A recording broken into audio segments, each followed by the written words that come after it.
چه خدای خوبیه، میبینه ستاری میکنه. اونایی که ندیدن میخوان برای ما بتراشن، اونایی که ندیدن میخوان ما رو قضاوت کنن و بگن بده، اما دیده.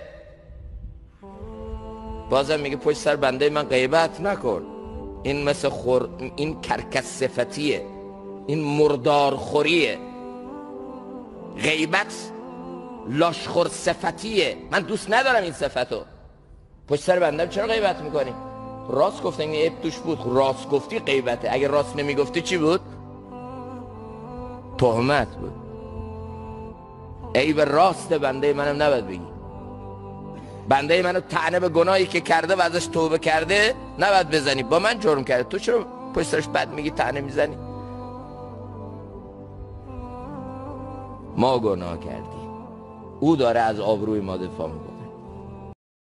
لایکی